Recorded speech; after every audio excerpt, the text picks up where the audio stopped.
episode 36. This episode brought to you by reelsandtackle.com, your family-owned online tackle store.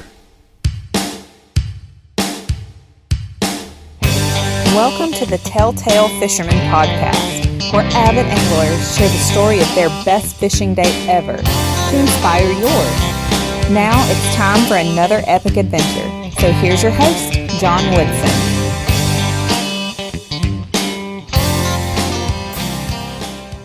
Okay, welcome to the show. Today's guest is Jeffrey James, who's coming to us from Wisconsin. Jeff, how's it going, man? It's going very good. Thanks for having me. Oh, absolutely. My pleasure. Well, I snuck a peek at some of your social media pictures you've got there on Instagram and saw some muskies and other awesome fish there. So I'm pretty excited to talk about those today. But before we jump off into that, let's just talk about you a little bit. Tell us what you do on those days during the week when you'd rather be out fishing.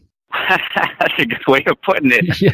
I'm very blessed in that I actually have 3 jobs, which may sound crazy, but my primary job is I'm actually a pastor. I pastor a small church in my hometown that I grew up in. Okay. And then I also am the program director at the local Boys and Girls Club, which ironically my wife actually started that club years ago. Oh, nice. And I'm now, so now I'm running that. And then my third job is a mentoring job. It's kind of like a big brother, big sister program through the county. So I work one-on-one with troubled boys that are in the county system. Man, that's three awesome jobs right there, but they keep you busy, I'm quite sure. Yeah, yes, definitely. But like you said, they're the kind of jobs that I'm definitely motivated and excited to go to work every day because I really feel like what I'm doing matters. So I'm busy, but it's worth it. It's totally worth it. Right. So I guess you get a little time in here and there to sneak in some fishing. Yeah, one thing that's nice is, for the most part, with all 3 of my jobs, with the exception of obviously Sundays, it's kind of a church day no matter what. But with the rest of my week, I have the flexibility to kind of make my own schedule, which is nice because it gives me family time with my wife and kids. Right. But also, one of my jobs, the mentoring job, the one-on-one job, I'm basically given the liberty to use whatever tools I think are necessary to try to make an impact on these boys. And so one of my most effective tools, ironically, is fishing. And so I get to take a lot of my kids that I work with fishing. So it's kind of 2 birds with one stone. I'm really impacting these kids and, teaching them some principles about life. But at the same time, we're on the water having fun catching fish. So that's one of the perks of that job. Being able to take kids fishing and the impact that makes on them. I've talked with some of our other guests before about, how vivid those memories are from childhood. I have some going back to as early as 5 years old, the first big bass I caught. And, what a difference that can make in kids' lives to get an experience like that. Oh, yeah, it definitely, I could echo what you said. Me too. My memories go way back to being very young, but even now, working with these boys, it's amazing. It has an immediate impact, but it also has a lasting effect. And, they don't forget it. And a lot of these boys I work with, it's crazy to think, but, nowadays there's a lot of technology and games and whatnot out there. But a lot of these boys I work with have never even gone fishing at all. And so they don't even know what it's about. And some of them kind of have a negative perspective because they don't know. And so they think, I don't want to sit there and look at a bobber, and then I tell them, well, that's not what I do necessarily. And so it really is, it's unique. It's cool. When you get these boys that have never been fishing in their life, you get them out there and they hook their first fish. It's just, it's almost like going back, you almost kind of have a flashback when you were a kid, and you're reliving that excitement, but you get to see it in somebody else's life. And, it definitely, like I said, it makes a huge impact. It's a big difference maker without question. Oh, absolutely. Well, you talk about, you were just mentioning when you were a kid and some of your memories. So take us back. Tell us about, you growing up and the fishing you did. And, was it with your dad or other family? What was your early angling experience? I'm very fortunate because I kind of come from, I guess you could say, a fishing family. My dad did like to fish growing up. I have a very vivid memory. It's crazy. I was about 4 or 5 years old. One of the first times I went up to a cabin with my family on a vacation, and my dad had caught this big old bass. I don't know how big it was, but it looked like it was about a 10-pounder as a kid. Right. But he kept it on a stringer the whole day, and he just wanted us to look at it, and he ended up letting it go. But so my dad definitely, and my dad's brother and my uncle used to take me, and my dad's side of the family, he used to always take me bluegill and bass fishing. But Hmm. really, I would have to blame most of my fishing addiction on my other uncle that I'm named after, my Uncle Jeff, my mom's brother. He was a pretty big time professional angler. When I was a little boy, he was a full-time guide for muskies and walleye. He was a tournament fisherman. He won a lot of tournaments. He was on magazine covers. He had, I think at one time he had over 30 or 40 sponsors. He was, on TV shows. He had his own series of rods. I mean, he was Wow. kind of living the quote unquote fishing dream. Yeah. So he definitely, like I said, my dad, my mom, both sides of my family, they all took me fishing. We just had a lot of fishermen in the family, but my uncle is really the one that kind of, got the fire going and got the passion and addiction growing in me at a young age. Wow. It runs in your DNA, I guess. I guess. I hope so. Man, how cool is that? So, growing up, obviously, got to go fishing and keep tabs on your uncle and all the stuff he was doing. So, did you, was there ever a break in there where you got away from fishing, or have you kind of been fishing all the way through till now? I'm glad you asked because sadly, there was a big break. Man, when I remember as a kid, from the time I was about 5 or 6 until I was in about 7th or 8th, so about 11, 12 years old, I was just obsessed with fishing. I would walk all over town. I would just have a little tackle box, one rod, and there was all these shore spots that it's crazy, but I fish them now as an adult. But I would just walk anywhere there was water, and I'd fish like crazy, usually for bluegill and sometimes for bass. Right. And then when I got to middle school, I just hit a wild, teenage patch, if you want to call it that. And, I was really, really obsessed with sports. I was a big-time athlete growing up. And so that consumed a lot of my time, basketball, football, stuff like that. But also just kind of, just being rebellious, making some bad decisions, the kind of the nightlife, it kind of took me away entirely. And it sounds crazy, but I almost had a complete absence from fishing altogether from the time I was about 12 until I was about 19. And then my grandfather, which is my uncle's dad, my mom's dad, my grandfather, unfortunately, he got diagnosed with Alzheimer's, and he was from northern Wisconsin, and my whole family wanted to take one more family vacation up to the North Woods to a cabin with him before his memory was totally gone. Yeah. And so I hadn't been up there in a number of years. It had been 10 years since I'd been up there, and my uncle went, everybody went. We got like 3 or 4 cabins, and we all went, and that was the first time I hooked a muskie. And my uncle, when I was younger, they wouldn't take me because I was too little, and they didn't want me to hurt myself. And I had to watch my older brother catch muskies, and he caught a world record tiger muskie when he was like 14. Oh, man. My brother did. And so I had this itch, but I could never go because I was little. And back then, it's not like it is now, the gear, the equipment. I mean, we're talking in the early 90s, so it was a lot different back then. So my uncle just didn't want me to hurt myself. So we went that year, and he finally said, I was 19. He's like, you're ready now. So he took me out muskie fishing. And I hooked my first muskie on a topwater bait at night in the dark, and I thought my heart was just going to bust out of my chest. And I was ruined. I immediately remember thinking, wow, I don't think I can go back to bass fishing now. But it was literally that trip. Obviously, it was an emotional trip with my grandpa, and it was a great trip.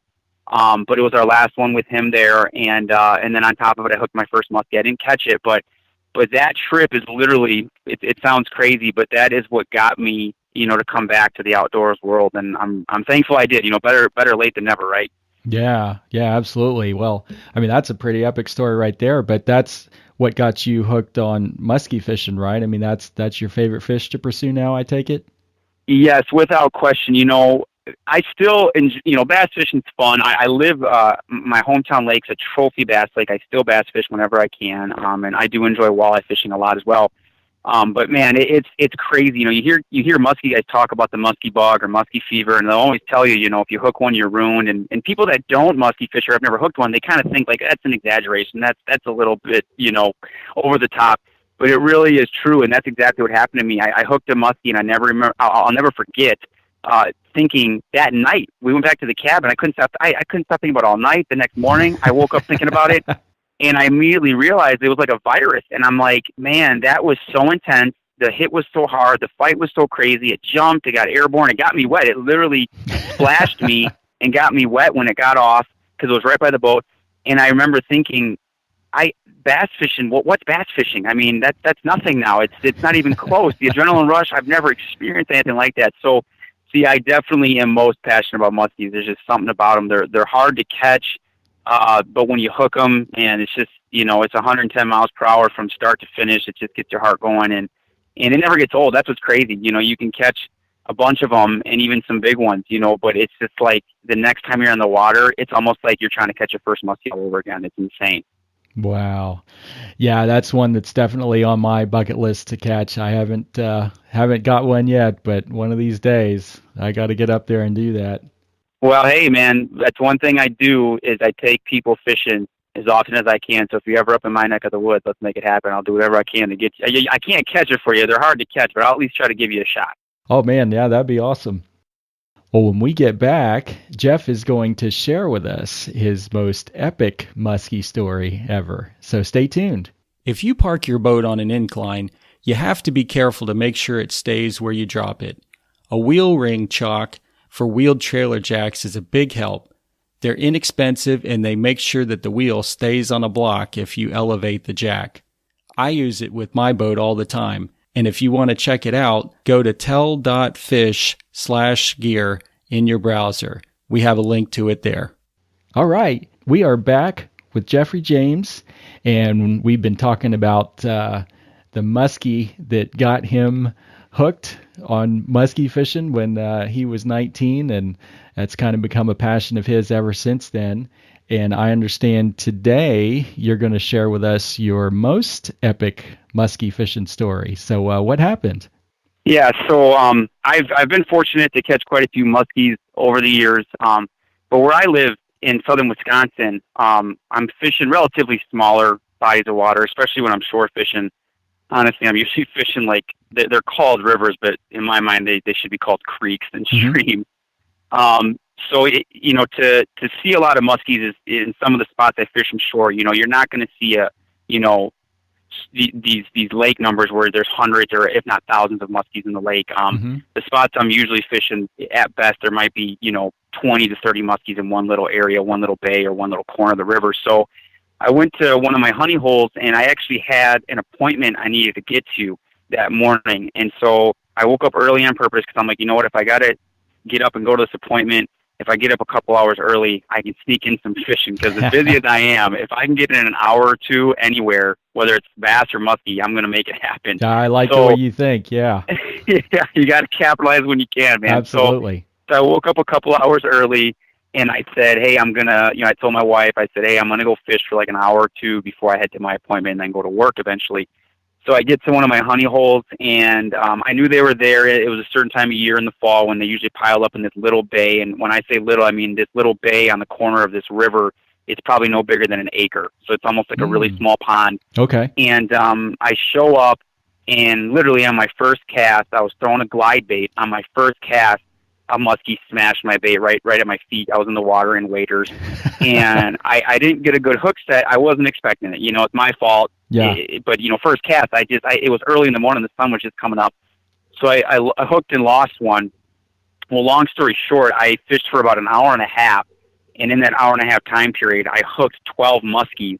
Wow! And I wish I would have caught them all, but I only caught 5 of them, which still, though, to this day, is the most muskies I've caught in one day. And I even hesitate to say one day, because a normal muskie day is usually anywhere from 12 to 15 hours of casting, if not more. But that day was only a short morning. It was only an hour and a half. But it's still, regardless, is the most muskies I caught in one day. I caught 5 muskies that morning. I lost 7. But it was just unreal, because it seemed like it didn't matter where I casted. And I was mostly throwing glide baits the whole morning. I switched it up a few times, but it almost didn't matter what bait I put on.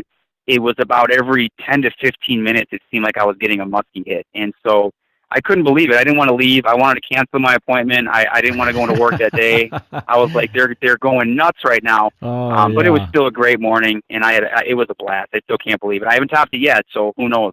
Yeah, you said a normal muskie day, you're making hundreds, if not 1,000 or more casts, and to catch one of them in a day like that can be a good day, right? I mean, it's not very often.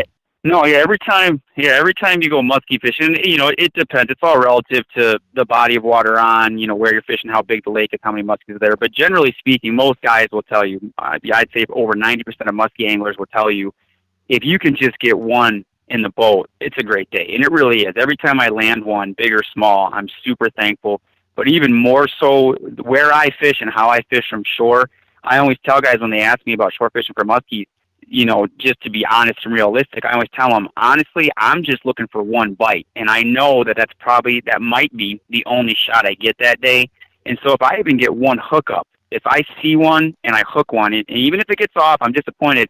But if I at least get a shot at a muskie in a day, to me personally, it was a successful day. Because you can go some days, and a lot of guys can relate to this, especially depending on where you're fishing, but you can go some days where you don't even see one, which is pretty depressing.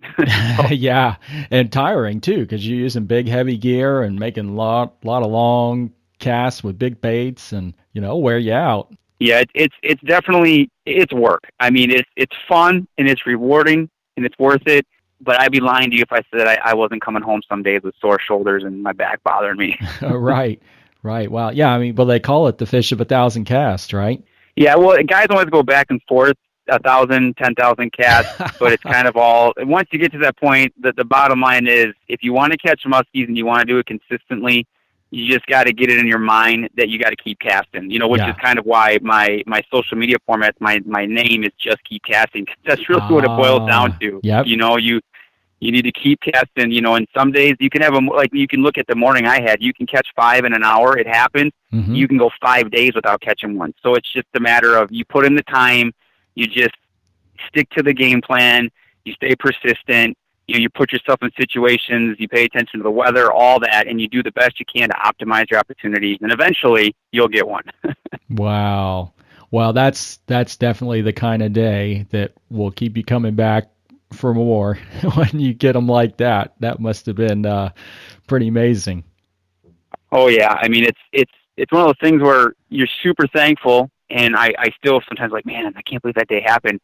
But at the same time, with muskie fishing, it's also the motivation to be like, man, what's it like to catch 6? Yeah, that's right. You got a high mark to overcome there to beat. I know. Well, before the interview, you were mentioning to me another epic day of fishing you had, was kind of different from the muskie fishing, but it's such a great story. I just wanted to have you share that with us too, if you don't mind. Can you set up that other story you were talking about? Yeah, sure. So as I mentioned, a little while ago, I take a lot of people fishing, different people, young, old, family, friends, coworkers, complete strangers. I do it all for free. I'm not a guide or anything like that. I just really enjoy taking people fishing and trying to put them on nice fish. And so on this particular day, there was a young lady, her name was Lily, and her family actually had attended my church at the time. And Lily, honestly, to this day, she's the best fisherman when it comes to a child, boy or girl. She's the best fisherman I'd ever met at such a young age. At the time, she was probably 8 or 9.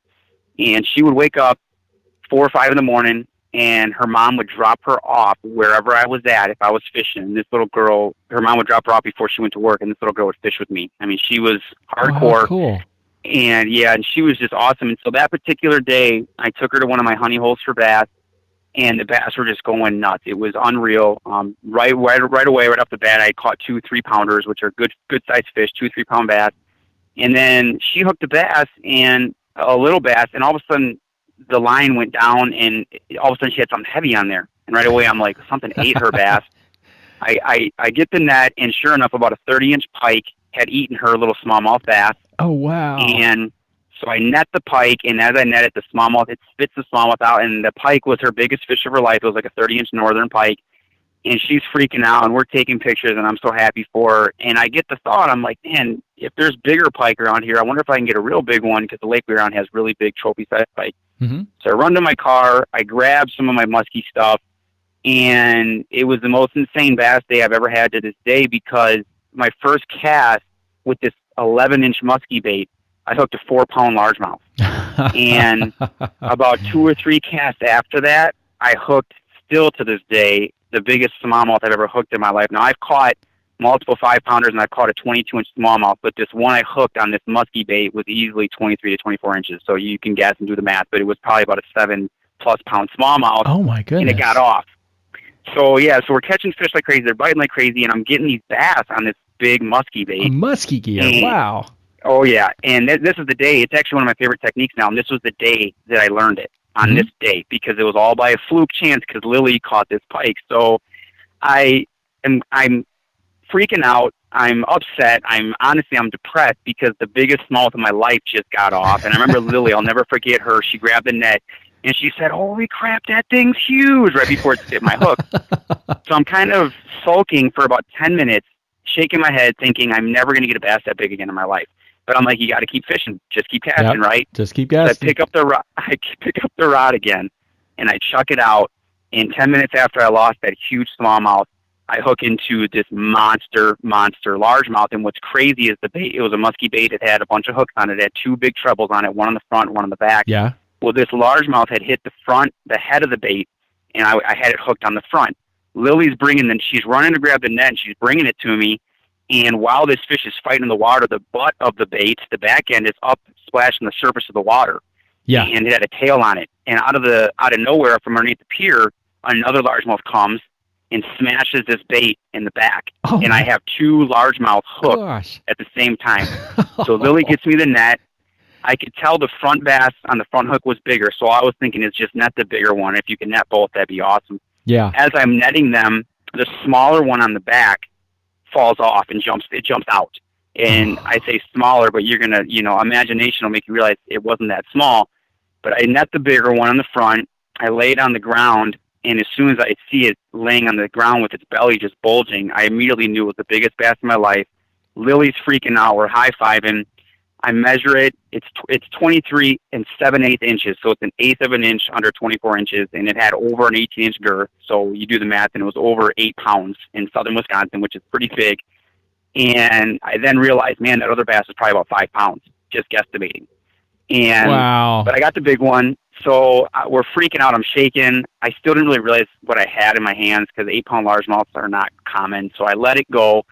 And obviously that day was epic to me because it's still to this day is the biggest largemouth I've ever caught. Yeah. But what makes the day more special but also bittersweet is that unfortunately Lily, out of nowhere, kind of a freak accident just 2 years back, she actually passed away. She was in 7th grade. She was only, I think, about 12 years old or so. But we lost her. It was some, honestly to this day, I still don't really understand. She had asthma and there was a lot of complications, but, it's crazy though, because, she was an incredible little girl and she was very special to me and she was a hardcore fisherman. Yeah. And I miss her dearly, but I'm so thankful that she was there to net the biggest bass of my life. And there's no way I will ever forget that day. So it's definitely an epic day to me personally. Definitely not. Yeah. I mean, we just never know how much time we have, but it really makes you think about those moments like that, those really special moments when you get to share them. And, you'll just, like you say, never forget it. Never forget that. No, that's what's so great about, a lot of times I think people, especially in the social media game, it's easy to get caught up in the numbers, the sizes, the pictures, and bragging rights, and that's all part of fishing. I'm not against any of that. Right. But to me, fishing is so much bigger than that and so much better than just that. And really, the memories, the stories, those special moments you have with friends, family members, what have you, even this, this story with Lily, to me, really, that's what fishing is really all about. I mean, it's something that you'll never forget and you'll cherish forever. And it's also part of the motivation and the desire to do it again with somebody else, that you care about, so definitely special. Absolutely. Absolutely. Well, boy, those were two incredible stories. And I'm just so glad you came on and shared those with us today. I just wanted to thank you, Jeff, for your ministry and, the great work that you do there. And just keep it up and keep taking those young folks fishing. That's awesome. Hey, man, thank you so much. I really, really appreciate the opportunity. And I'm definitely going to be following you in the future to hear some other people talk about fishing. All right, man. Well, I appreciate it. Thanks so much. Please be sure to follow the Telltale Fisherman on Facebook, Instagram, and Twitter.